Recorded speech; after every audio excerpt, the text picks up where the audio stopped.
Hello, Happy Place learners, another summer class. This time we're looking at portraits, but combine photography with art. So they will be altered with collage or watercolors. And you can go as far as covering sometimes a big part of the face, or mainly playing just with watercolor, or having both. So this is something really creative, really pushing the boundaries of perception. So have a go, and I'm looking forward to what you create. Take care. Bye-bye. Okay, so first I want to show you some examples. So this is something some people called hybrid photography and art kind of activity, but you know, I don't know, I don't like the names. I think it's just a fantastic opportunity to play creatively with the image.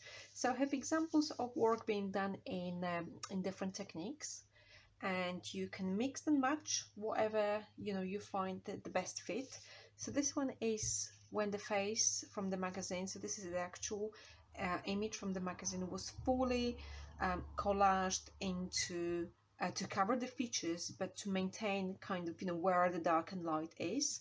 Then this one is somewhere in between. So this part was the same technique, but then I used watercolor and markers for this part. And then this one is mainly watercolors, so adding watercolor marks directly to the face.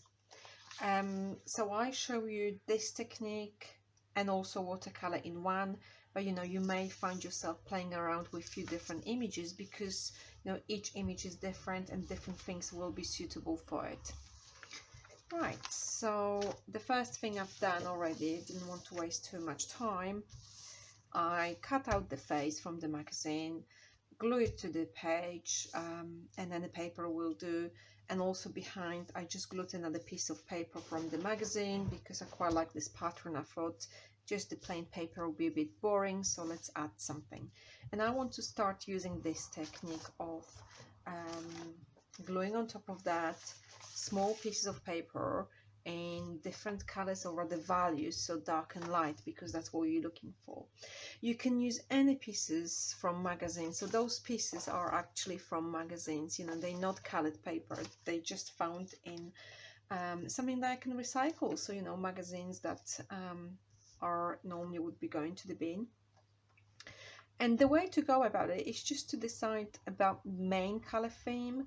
So here I'm going with green because I've done this bit here which I quite liked. So what I've done, I found a very dark piece of green. Maybe it looks almost black to you. So this comes from the picture of garden at night. Then I have this one which is slightly lighter. Then I found something much lighter, green wise, even lighter, and then white. So just find something, and it may come from different sources.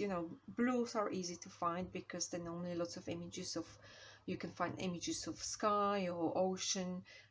Greens, browns are quite easy to find as well. They don't have to, they can come from completely different sources, which I mean, for example, with the green here, it mainly comes from like different pictures of gardens, but it could be equally, maybe a piece of fabric on a picture, someone was wearing something green or having green handbag. Just look for the color, not the object. Look for the color and try to find different values, so dark and lights, of the same group of color or group of colors. And what you do when you look at your image, so I'm going to just put that on side. You just think about dark and light, that's all. So we can see on this face, this area, let me just grab maybe. So this area, under her chin, lips, and of course under her nose, that's the darker area. And then this one is like a mid-tone, and then we have some highlights here on the top of the forehead and on the tip of the chin as well. So what I do, I just going to replace those values with my values from papers, and that's all what I do, piece by piece, and just gluing each piece. Now it's up to me and up to you as a creator. Do you want to cover that image fully? Takes time, but it's quite satisfying. or do you want to maybe leave part of it as it is and then play around with something else? In terms of using watercolors and markers, that's another option. I have selection of watercolor pencils, markers here, and some highlighters. Sorry, highlight is pretty good as well. What's going to happen, because this image is gloss, they'll be just kind of sitting on top of it, and you have to leave it to dry, and then you get this see-through layer. So it's not like you can properly paint on it.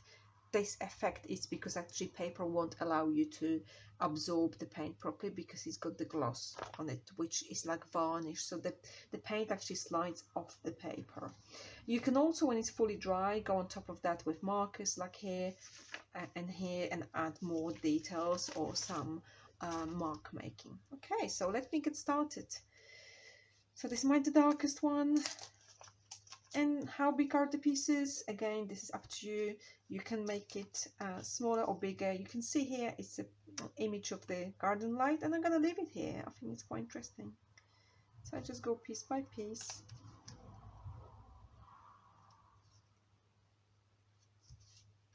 And this is my mead. And I can see that's gonna, for me, that is going to work, this side, those sizes of pieces. So I can start gluing already.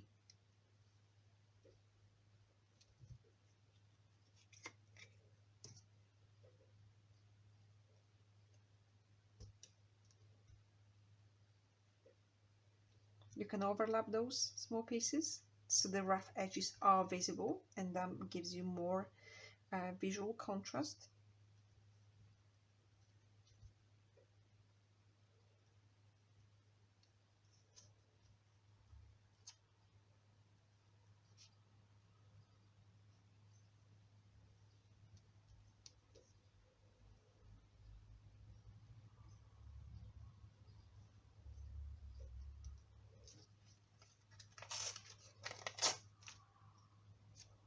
So you can see gradually I'm moving towards lighter values.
The more you work with this image, the more you start seeing variation of the value, which sometimes you don't see when you start.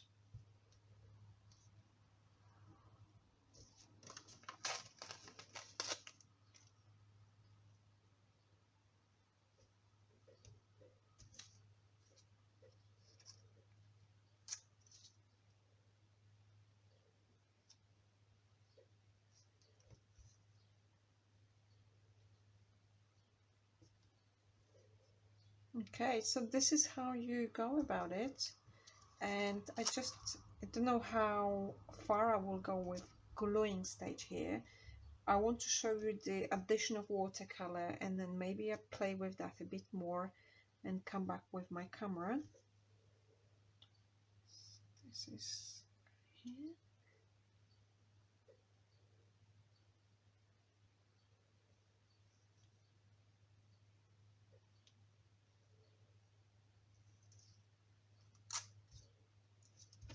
Sometimes you will notice in a piece you picked up you have more variation of light and dark, and that's where it becomes really interesting, just to have those diverse values in it. And also shapes, you're probably noticing, you know, I'm doing smaller, bigger shapes. I'm not really, you know, it's not uniform type of shape, because then it would become a bit, would look a bit robotic.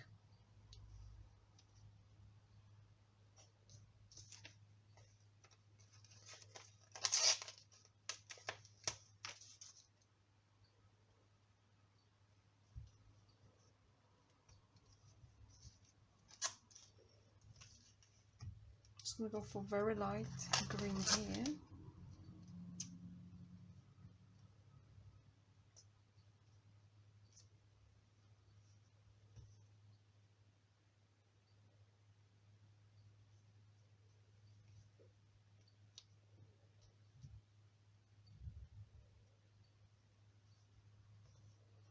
This one is too big. It's no problem. What I can do, I can go with a bit of that green on top of it and cover it. That's it. So it is basically painting with the paper, you know. This will be much darker, so I can work on that. I just want to show you the watercolor. Now probably I will work on this part and a little bit lips. I think that's going to be the plan with this picture. With watercolors, if you have watercolor pencils or even paints, just remember what I said, it will kind of sit on top of it because it's glossy, it won't be absorbing very much. So just I'll show you maybe with the marker, which is basically like watercolor. If you apply some on both the image and the background,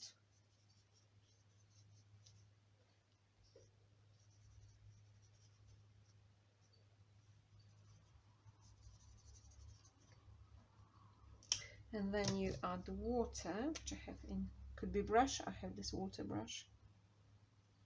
You can probably see it's not even going where I'm pulling it.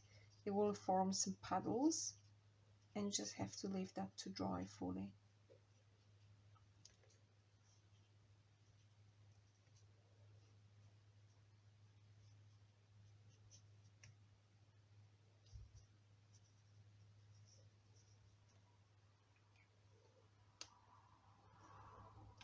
Highlighters are pretty good. They sit quite well. So you can use them if you want to add some color that's standing out. And interestingly, what I learned here, you can actually blend with water highlighters as well.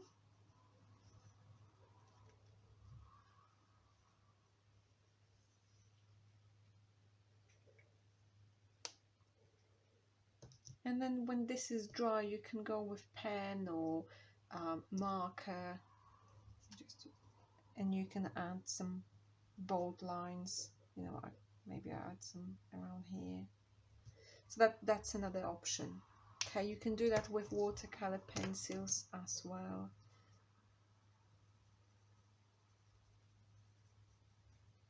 But that needs to dry. That needs to dry and it takes a while.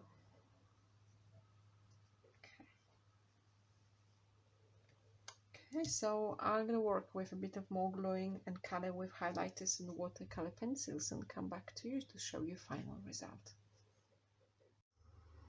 Okay, so this is how far I managed to get with this one. I decided to keep the lower part not covered in paper, but I've got the watercolor splashes now and I use some marker to go around it. So that's one example. Remember, there are different ways of working with this technique, and you just pick up the one you want and see what happens. So have fun. Let me see what you created. Bye bye.